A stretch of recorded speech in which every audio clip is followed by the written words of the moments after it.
السلام علیکم ورحمۃ اللہ وبرکاتہ۔ نحمده ونصلی علی رسولہ الکریم، اما بعد فاعوذ باللہ من الشیطان الرجیم، بسم اللہ الرحمن الرحیم۔ رب اشرح لی صدری ویسر لی امری واحلل عقدۃ من لسانی یفقہوا قولی۔ ہمارے رسول، پیارے رسول صلی اللہ علیہ وسلم وہ ہستی ہیں جن پر اللہ سبحانہ و تعالی اپنی رحمتیں نازل فرماتے ہیں، جن کے لیے فرشتے دعائے رحمت کرتے ہیں، جن کی عمر کی قسم اللہ سبحانہ و تعالی نے اپنی کتاب میں کھائی۔ ہمارے حبیب محمد الرسول اللہ صلی اللہ علیہ وسلم وہ ذات ہیں جن کی اطاعت اللہ کی اطاعت ہے، جن کی نافرمانی اللہ کی نافرمانی ہے، جن سے آگے بڑھنے کی اہل ایمان کو اجازت نہیں، جن کی آواز سے بلند آواز کرنے کی اجازت نہیں۔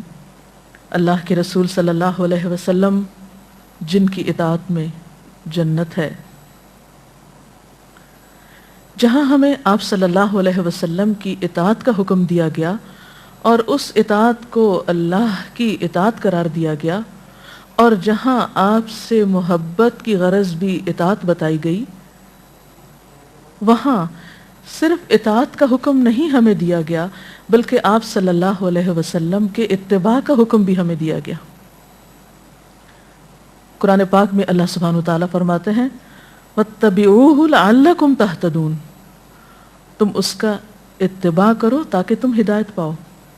جیسے اطاعت کو ہدایت کا سبب بتایا گیا، ان تطیعوہ تہتدوا، اگر تم اس کی اطاعت کرو گے تو ہدایت پاؤ گے۔ اسی طرح فرمایا کہ اس کی اتباع کرو، پیروی کرو تاکہ تم ہدایت پا جاؤ، سیدھا رستہ پا جاؤ۔ اتباع کیا ہوتی ہے؟ اتباع کا معنی ہوتا ہے کسی کی پیروی کرنا، کسی کے تابع ہونا، کسی کے فٹ سٹیپس کو فالو کرنا، کسی کے قدم بقدم اس کے پیچھے جانا۔ اطاعت کے لیے حکم ہوتا ہے، یعنی اطاعت حکم کے جواب میں ہوتی کہ جب آپ کو کسی کام کے کرنے کا حکم ملے تو آپ اس حکم کو بجا لائیں، یا کسی چیز سے روکا جائے تو آپ رک جائیں، یہ ہوتی ہے اطاعت، فرما برداری۔ لیکن تابع داری کیا ہے اور اتباع کیا ہے؟ کہ آپ کو حکم نہ بھی ملے تو آپ دیکھ کر وہ کام کرتے چلے جائیں جس کو آپ فالو کر رہے ہیں یا جس کی آپ اتباع کر رہے ہیں۔ یعنی آپ کو کہا نہیں گیا، آپ نے خود ہی بھانپ لیا کہ دوسرے کی مرضی کیا ہے، دوسرے کی پسند و ناپسند کیا ہے، دوسرا کیا چاہتا ہے۔ اطاعت میں تو حکم ملے گا، لیکن اتباع میں حکم کا انتظار نہیں کرنا۔ محبوب کو جیسا کرتے ہوئے پایا، خاموشی کے ساتھ ویسا کر لینا ہے۔ یہ اطاعت سے بھی اگلا درجہ ہے، یہ کوئی معمولی چیز نہیں۔ اور اتباع اسی وقت ہو سکتا ہے جب دل میں سچی محبت ہو۔ محبت کے بغیر اتباع نہیں ہو سکتا۔ آپ کسی کے پیچھے کیوں چلیں گے؟ کسی کے پیچھے کب جائیں گے؟ کسی کو فالو کب کریں گے؟ اسی وقت جب آپ کے دل میں کسی کی محبت ہوگی، قدردانی ہوگی۔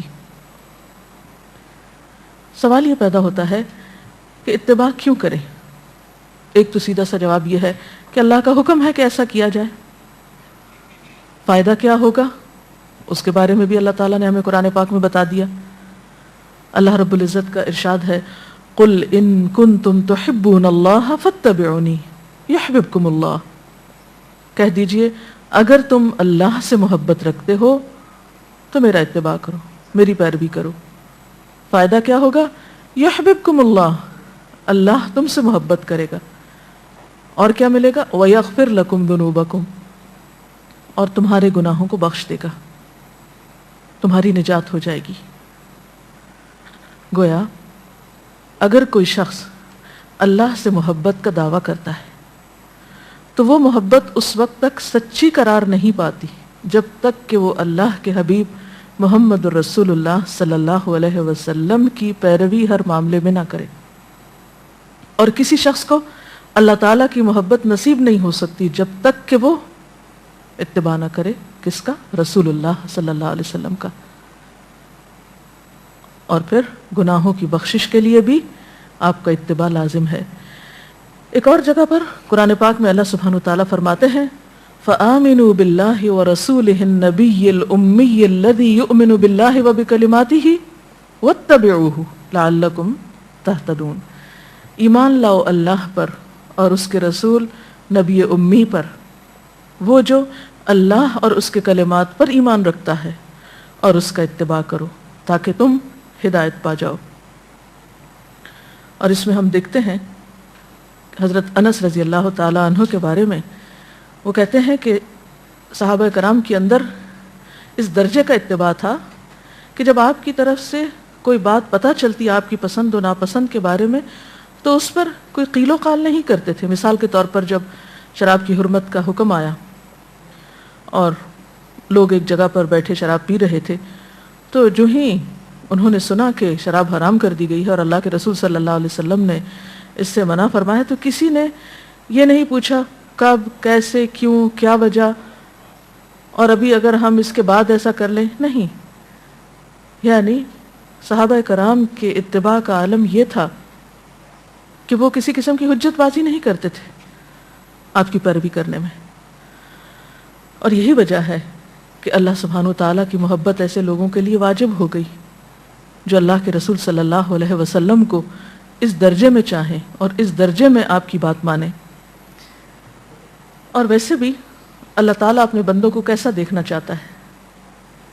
ایک بندے سے اللہ تعالیٰ کیا پسند کرتے ہیں کہ بندہ اس کو کیسا نظر آئے.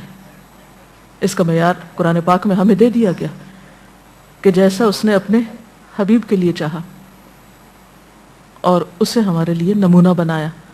قرآن پاک میں اللہ تعالیٰ فرماتے ہیں لَقَدْ كَانَ لَكُمْ فِي رَسُولِ اللَّهِ أُسْوَةٌ حَسَنَةٌ، تمہارے لیے اللہ کے رسول صلی اللہ علیہ وسلم کی زندگی میں خوبصورت نمونہ ہے. یعنی ہم آپ کو دیکھ کر آپ کے نمونے کے مطابق اپنی زندگی بسر کریں. کیوں؟ اس لیے کہ آپ کا نمونہ، آپ کا طریقہ اللہ تعالیٰ کا پسندیدہ ترین طریقہ ہے، اللہ کا محبوب طریقہ ہے. تو جو شخص یہ چاہتا ہے کہ وہ اللہ کی نظر میں جج جائے، اللہ کا پسندیدہ ہو جائے، تو پھر اس کے لیے ضروری ہے کہ وہ محمد صلی اللہ علیہ وسلم کے قدم بقدم پیروی کرے. اور پھر ہم دیکھتے ہیں کہ آپ صلی اللہ علیہ وسلم اخلاق کی بلندیوں پر فائز تھے. انک لعلی خلق عظیم. تو جو آپ کے اخلاق اور خوبصورت طریقے کو دیکھ کر آپ جیسا اخلاق اختیار کرے گا، آپ جیسا خوبصورت نمونہ اپنانے کی کوشش کرے گا، پھر بھلا وہ اللہ کا محبوب کیسے نہ ہوگا. اب ہم دیکھتے ہیں کہ صحابہ کرام رضوان اللہ علیہم کی زندگی میں اتباع کی کیسی کیسی مثالیں موجود ہیں. اس میں ایک روایت تو حضرت عبداللہ بن عمر کی آتی ہے. وہ روایت کرتے ہیں کہ آپ صلی اللہ علیہ وسلم نے ایک مرتبہ سونے کی انگوٹھی پہنی. صحابہ کرام نے جب آپ کے ہاتھ میں انگوٹھی دیکھی تو انہوں نے بھی اپنے لیے انگوٹھیاں بنوا لی اور آپ کی پیروی میں پہننے لگے. نبی صلی اللہ علیہ وسلم نے انگوٹھی اتار دی، صحابہ کرام نے بھی اتار دی. آپ نے نہ تو کسی کو انگوٹھی پہننے کا حکم دیا تھا اور نہ ہی اس کے بارے میں کوئی بات فرمائی تھی، کسی قسم کی بھی کوئی چیز. صرف صحابہ نے دیکھا کہ آپ کے ہاتھ میں انگوٹھی ہے تو انہوں نے یہ نہیں پوچھا کہ آپ نے یہ کیوں پہنی، اس کی فضیلت بتائیے، فائدہ بتائیے، کیا ہم بھی پہن لیں یا نہ پہن لیں. نہیں، کچھ نہیں. دیکھا کہ آپ نے پہنی ہوئی ہے، انہوں نے بھی پہن لی. اور جب آپ نے اتاری تو کسی نے نہیں پوچھا کہ آپ نے کیوں اتار دی، بس صرف دیکھنے کی دیر تھی کہ انہوں نے بھی اتار دی. یہ ہے اتباع، یہ ہے پیروی، کہ بغیر سوال کے، بغیر ہیل و حجت کے، بس جو آپ کو دیکھا جائے کرتے ہوئے وہ کر لیا جائے. تو اللہ تعالیٰ سے دعا ہے کہ اللہ تعالیٰ ہمیں نصیب فرمائے یہ سب ایمان کی لذت اور حلاوت اور آپ کی محبت. اس کے ساتھ ہی آج کے پروگرام کا وقت ختم ہوتا ہے. وآخر دعوانا ان الحمد للہ رب العالمین.